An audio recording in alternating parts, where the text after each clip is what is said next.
Hello, welcome to today. We are going to do a lesson, finish talking about speciation, and we're going to go over some basic natural selection review as well. So we're going to start with some review over natural selection, introduce a couple new topics on how evolution can occur, and then talk about speciation. So first thing is just a review on how populations evolve. Individuals do not evolve, but what does happen to individuals is they're either selected in or they're selected against based on their traits. Each of us and all organisms have differential survival, and those that are best fit to their environment are the ones that are going to be able to pass on their genes and have more reproduction or less reproduction. So those who bear more offspring win in the genetic evolution game, and those who don't reproduce lose. So although individuals do not evolve, we know that natural selection acts on individuals. That's an important concept to understand. However, based on those individuals that are selected against or for, based on their traits, you have populations evolving. So that's how you change your genetic makeup over time. Those favorable traits are going to lead to that give that organism more evolutionary fitness. Remember, evolutionary fitness is just how many times you pass on your genes to the next generation. But those traits are going to give those individuals more evolutionary fitness, and based on those individuals, you're going to have a change of genetic makeup in the population. Therefore, those traits that are favorable will become more common in the population. So individuals are selected, and individuals, they reproduce or they do not reproduce. This is an example of human selection. We don't think of typically selection occurring in humans just because we have technology and basically access to any resource we want at any time, especially in developed nations. However, you still have a couple key traits that are important and will change the survivability of some people and will change the traits in that population. So birth weight is one of them. And we know that there's a median birth weight. So you can look at this graph here, this blue kind of in the background. The percent of births in the population usually fall in this like normal distribution here, with around 6.5 to 7 pounds being the highest percentage that we see in babies. And there's a direct link to infant mortality in there. So that's this red line here. So those that fall in this middle range, where this middle range here between about 5 and 8.5, have really low infant mortality. So the middle range of birth weight. And that's because they can think of fitting out of a mother's hips. Our hips are confined to a certain space. And we know there are C-sections, and we can get rid of that now. But especially before the time of C-sections, that baby had to come out of those hips and out between those hip bones or not, or that baby wasn't fitting. And that could kill both the baby and the mother if the baby weighed too much, or if it weighed too little. As you see more on this end, way too little, that just means that baby's not viable outside of the mother. And outside of extreme medical care, that baby would not survive. So taken out of the good medical care we have now, this is one trait that we see in humans that is directly related to fitness. The individuals who are born in this range and this range have a high rate of death. Therefore, that's not a favorable trait. So this trait here of birth weight in this range is going to be selected for, because these organisms are going to have a much higher likelihood of being able to survive and reproduce. So it's given another example of water striders. So we have an example of evolutionary fitness based on one trait in particular, which is body size here of females especially. So individuals with one particular phenotype, if it gives such an amount of reproductive advantage, then it's going to become more prominent in the population. So here's an example of how it increases directly evolutionary fitness based on this female body size. So starting up here, we can see length of female water strider, millimeters, which would is essentially more body weight for that water strider. Directly proportional, so we have this beautiful straight line. If a female water strider is longer and larger, she can lay more eggs per day. That's a direct link to more offspring, direct link to reproductive success. If you refer down to, let's move down here. If a female is longer, especially in this magical range of 14, it does decrease if she becomes too long. And that's probably because she can be spotted by predators more easily. But so given up to here, number of eggs laid during their lifetime, females in this pretty 14 range, right around there, will lay the most amount of eggs. So again, direct link to reproductive success. And like I said before, you probably see a decrease here because if they get too big, they don't live as long because they might be spotted by predators. That would be a hypothesis you could come up with. You could speculate on that.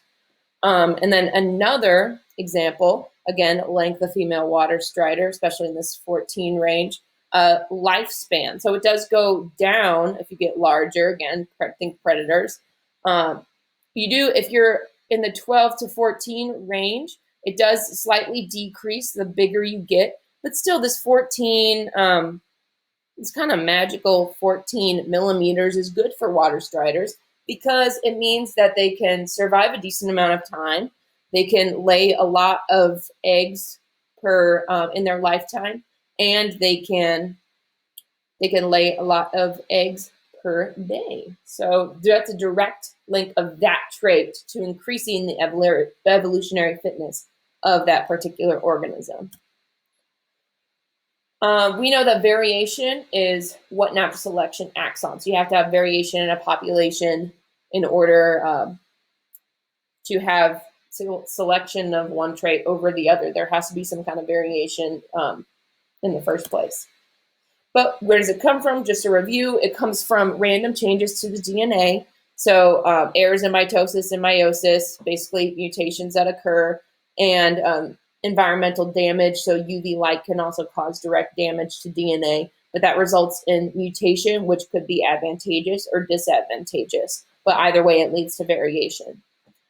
Sex, you also get the mixing of alleles, just those recombination of alleles, that independent assortment that occurs. Creates new phenotypes. So that's another way we get variation within our populations.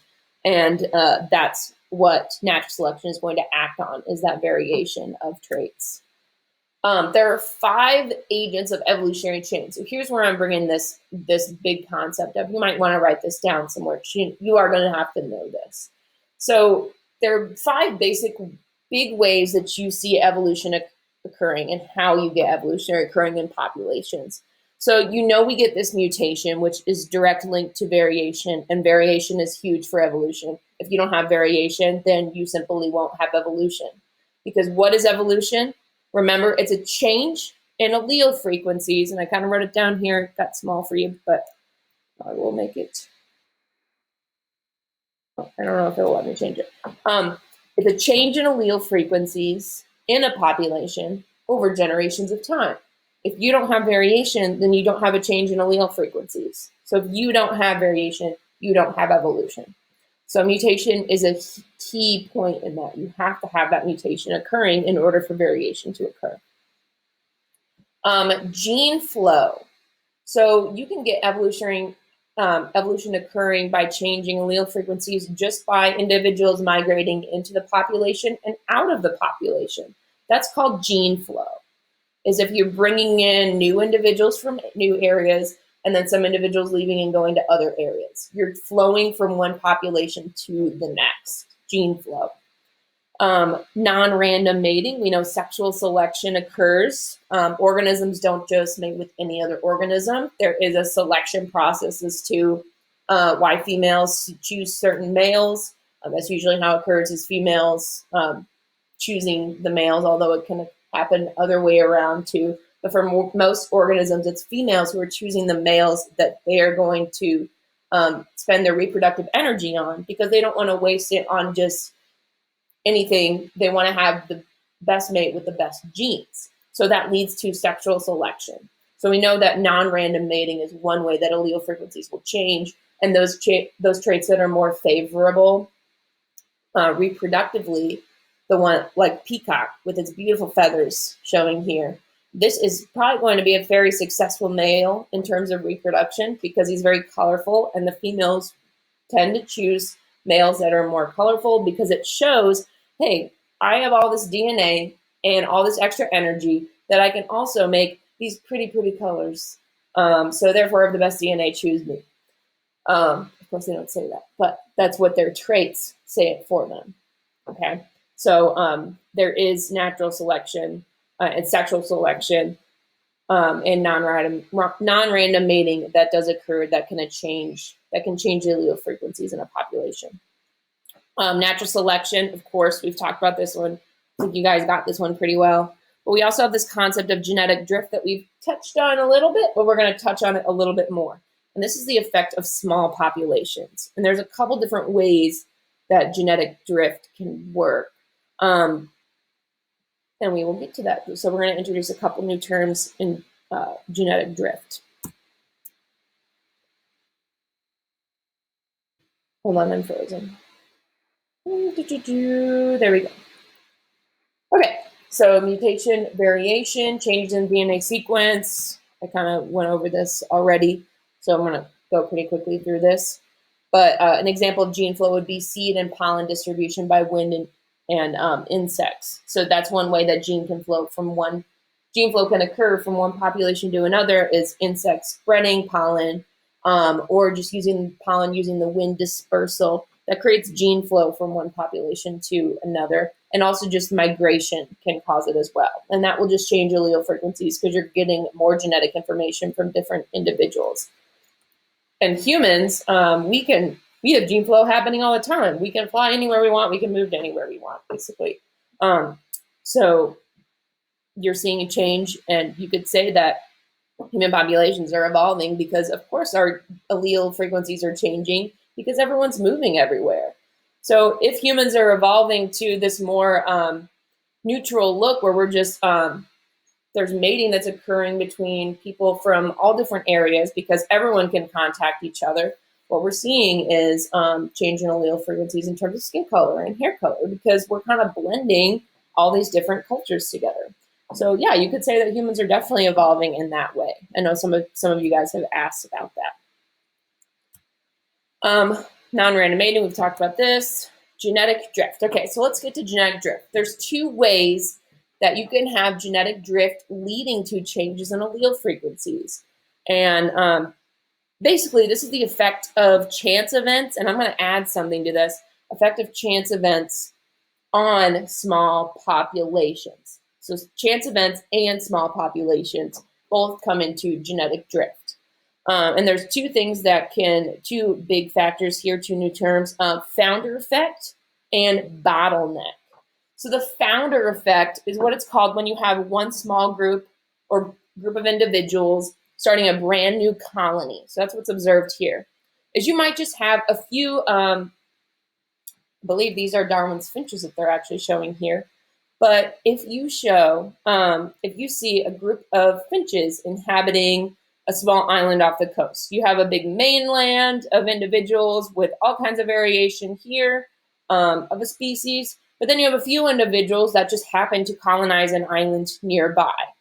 Well, now there's such a small population of these guys that over time, their allele frequencies will be very different from the original population. So it could just happen to be, it's all these red finches that are inhabiting this island. Whereas before in the original island, it was like this 50-50 mix of yellow and red finches. But now with this new founder effect, this new population has only red finches. So just by the effect of chance events of those, the small chance of those birds inhabiting that island, and the fact that they're just all red, that has automatically changed the allele frequencies drastically in a population because there's not that many of them, and they all just happen to colonize that island. Now, they're probably going to remain, that red allele may remain fixed in that population for a long period of time. Over time, that could lead to a new species just because they're not breeding with the original population anymore. So these guys may, due to other environmental effects, become so reproductively different that they might become a new species. So that's one way speciation can occur, and that's one way evolution can occur. A change in allele frequencies is just the small population and chance events. And the other thing has to do with bottlenecking.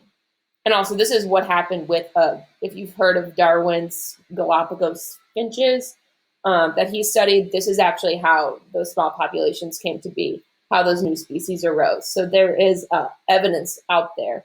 And I'm blanking on the name right now, but there's this couple that studies Darwin finches to this day, and they have such good data on evolution of these finches over time. And if you're interested, I'll get you those names if you kind of want to look into that further. But bottleneck is the other factor, and this takes into effect a disaster that changes a large population to a small population. Okay, so this is actually an effect on cheetahs, so we're going to use them to discuss this. Okay, so bottleneck effect, when you have a large population like cheetahs, then you have some kind of famine, natural disaster, loss of habitat that completely reduces the amount of variation. And you're taking what was this big population, only a few of these individuals are surviving this disaster, this chance event that happens. And then you have these surviving adults that are then just repopulating.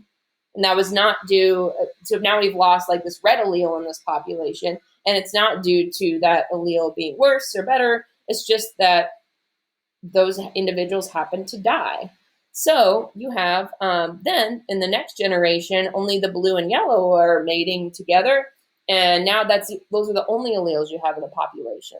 So this is the effect of a large population becoming a small population size due to chance events alone. And then that small population replenishing the new population, which reduces the variation within that population. So it narrows the gene pool. And this has happened to cheetahs. Now we have less than 1% diversity. It's kind of sad actually, because it's like all cheetahs are identical twins, and they're not directly related. They're not cousins or sisters or brothers, whatever. It's just that they have so little genetic diversity because of because we've killed a lot of them off, reduced their habitat, whatever. So now they have so little genetic variability that they're going through a bottleneck. They don't have a lot of, think of them all as, if you look at this previous tab, where did it go? It's like having all these blue alleles, and all the alleles are blue. That's the only opportunity they have to mate. So that's how they're kind of stuck with. They've gone through two different bottlenecks. 10,000 years ago, the Ice Age, and then poaching and loss of habitat here in the last 100 years. So they've had a huge loss of genetic diversity.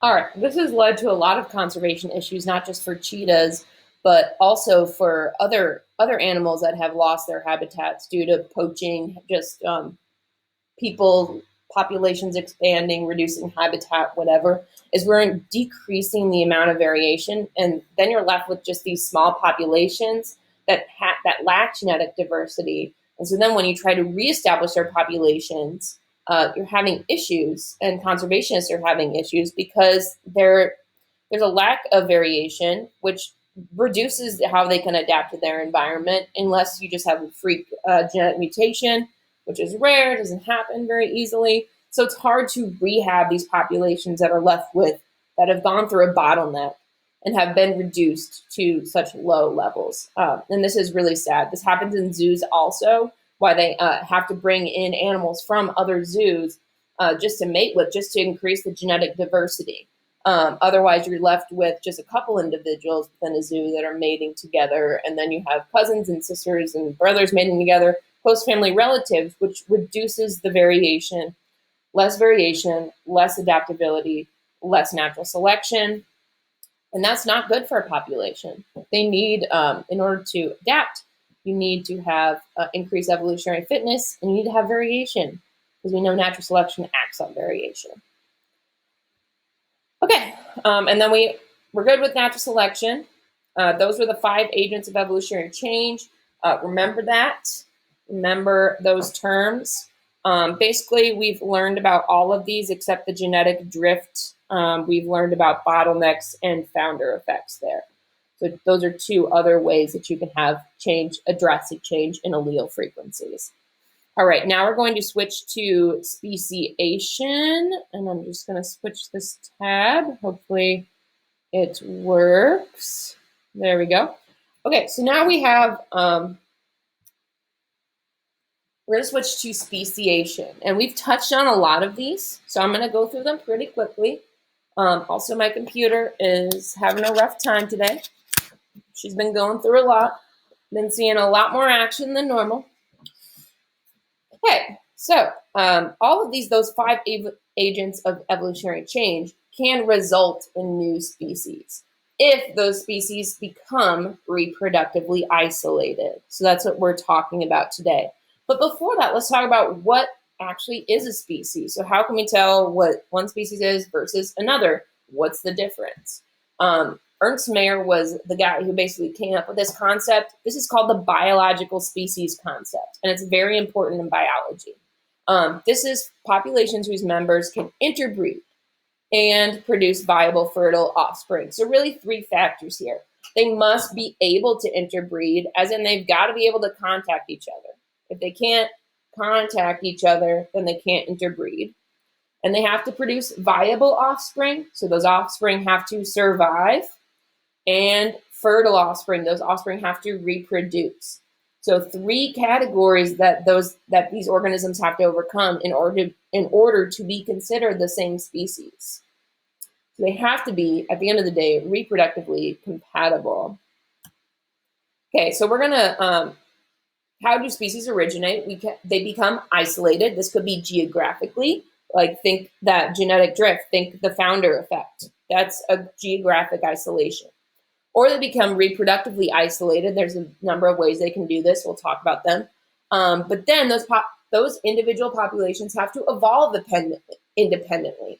So think of it, you have a pond of cichlids, that's what these guys are, and they're all in one pond, but then you see drying occurring. So they say there's a drought, and you see this what was a big pond, then reduced to 2 smaller ponds. So now over time, you have, if that were to occur, this is called allopatric speciation.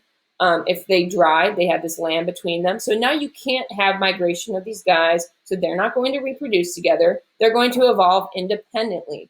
And so, so over time, you might see this species become a little bit different, or these organisms become a little bit different than these organisms. Over time, that could lead to speciation, or they could become reproductively completely different. Or you can even have sympatric speciation. So that means that they're existing in the same pond. So we have this original population. And then we have just one of these guys evolved to be blue. Okay, so think just random genetic mutation. Whoa, this guy's blue now. Okay, well, now we have maybe this one prefers to only blue fish will mate with blue fish. They become behaviorally isolated. So they're in the same pond, but, well, I'm a bluefish and I only like to mate with other bluefish. I'm a whatever color that is, orange fish, and I only like to mate with other orange fishes. So that's now behavioral isolation, but it's still a reproductive isolation. And you can have new species result from that as well. And it's just due to random genetic mutation, creating variation, and over time, evolution acting independently on those 2 populations because they're not interbreeding anymore. So 2 new terms. Allopatric is geographic separation. So think drying of ponds. They cannot interbreed anymore because they cannot contact each other. They're completely geographically separated. Say they go to another country. One lives in one country in an island, One lives on another island. Geographic separation. Sympatric speciation is they live in the same country. They could interbreed, but they just don't. They're reproductively isolated behaviorally for whatever temporally, whatever reason. They are same country, but they just do not interbreed anymore. Two different ways you can have speciation resulting.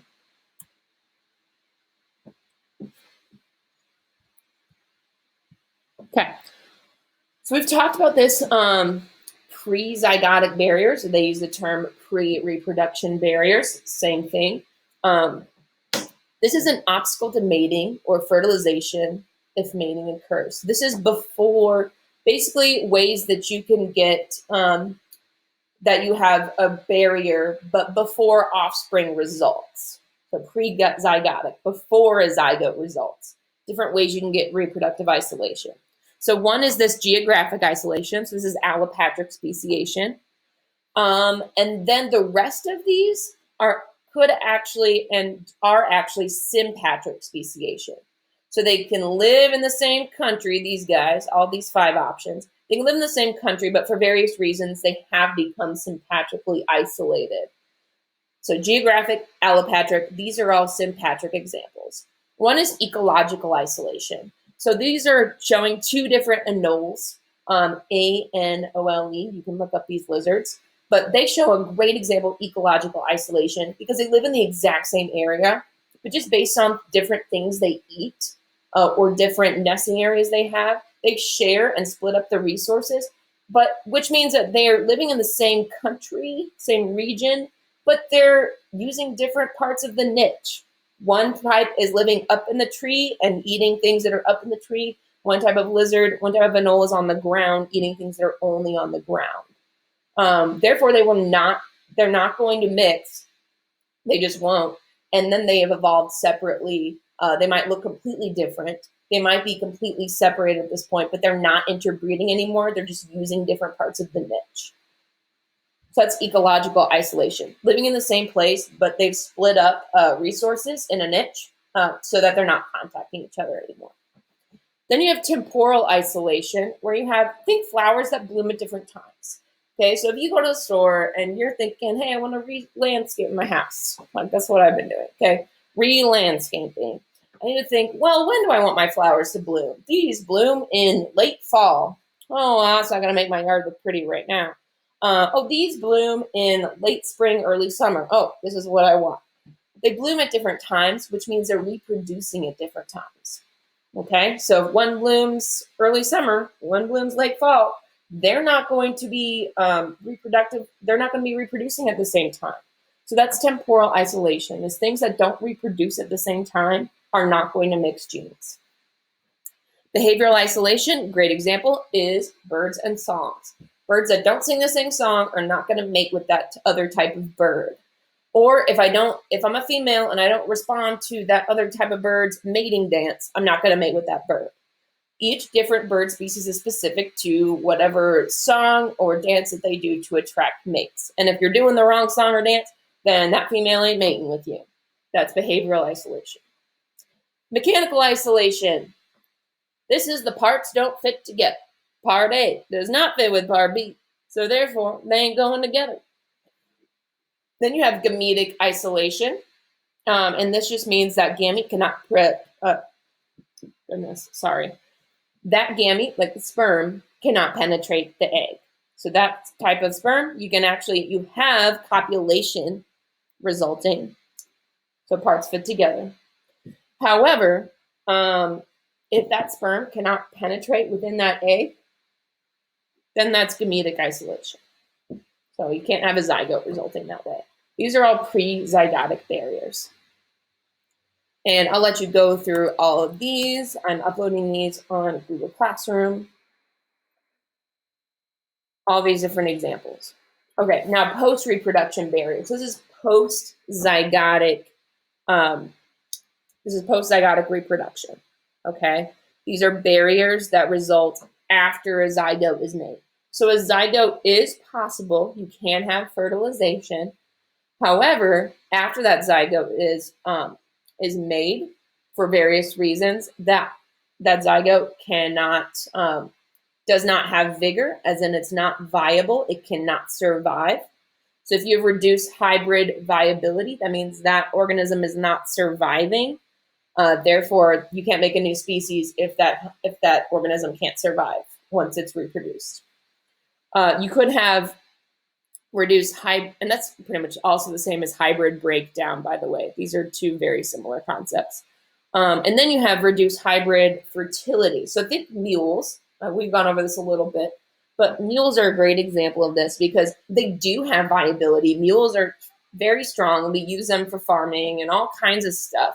Use them to do all kinds of jobs. So they're very viable. However, they're sterile. And this is a reproduction of a horse and a donkey results in a mule. So therefore, horses and donkeys have to be two different species because although they can make offspring, their offspring are not fertile. If there were to be, at some point in time, a mutation that eventually allows two mules to reproduce, then they could be considered the same species. But if that barrier still exists, then they are still going to be two different species.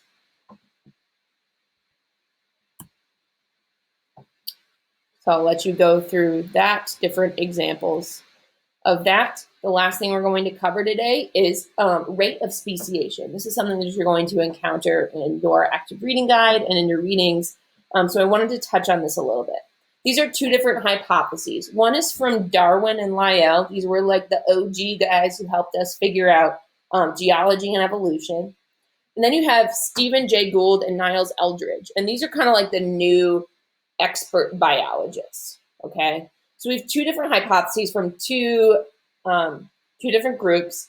And one is the most supported hypothesis now. And note I'm not saying theory, because theory means that it's been supported and supported and supported without any studies proving it wrong. Okay, that's what a theory is. So it's an explanation that has been backed up by many, many, many studies and has not been proven otherwise. These are hypotheses because you have two different hypotheses. Punctuated equilibrium is the most supported hypothesis. It is not yet a theory. It is a supported hypothesis. Okay? So what gradualism is saying, just to back up a little bit, gradualism is gradual accumulation of small changes over time that eventually lead to speciation. Punctuated equilibrium means that you have, due to changes in the environment, you have an organism might be the same for a long period of time if the environment is remaining stable. But then when you have, like, say, an ice age or whatever, something happening in the environment, then you have like rapid bursts of lots of change. Okay, so think about this moth or whatever. Okay, so if it's in a stable environment, it's not really changing very much. There's not much variation being acted on it. Speciation is not really occurring. But then say you have a new predator introduced in the mix. Okay, well then, maybe not a predator. Let's say, an ice age hits it. Well then, if those that are surviving that ice age, you might have, bam, now you have two different species that resulted from that. Because only a few survived, they became reproductively isolated. So bam, rapid bursts of change. So they're changing to fit their environment very quickly because those who don't are not surviving. Therefore, you're leading to reproductive isolation. And same thing occurs on this side. So that's punctuated equilibrium. When you have, they're the same, and then something happens in the environment, whoa, then you see lots of change in short amounts of time due to environmental influences, as opposed to gradualism, which is gradual accumulation of change of traits over time, little by little, year by year, and not really change of 1 year. 1 year does not have more change, or one era does not have more change than another era. It's just gradual accumulation, gradual change over time in the environment. Okay, so there's two different hypotheses of the rate of speciation. Okay. You guys have questions, let me know. You do have a quiz tomorrow over anything that we've covered this week. You'll only be quizzed on stuff that we've covered. Okay. I am going to hold an optional Zoom meeting tomorrow. You do not have to tune in for that, but I am going to hold it for you guys. I'll put details in the post, but basically I'm going to be going over Hardy-Weinberg problems tomorrow that you may want to go over before your quiz. I highly recommend it. I'll make a pre-recorded video for the long ones. I'll give you the answers to all of them, all of the practice problems, and I will go over the answers to 6 and 7, which were the longer ones. But I will have an optional Zoom meeting that you can tune into to ask questions if you want. Based on the Google form responses, it seems like you guys don't really want full Zoom meetings. That you like most of you, or the large majority of you, like this, kind of like what we're doing right now, as opposed to like a live Zoom meeting class. So I'm just gonna have optional Zoom meetings if you would like to use them. Okay. It's gonna be a beautiful day today.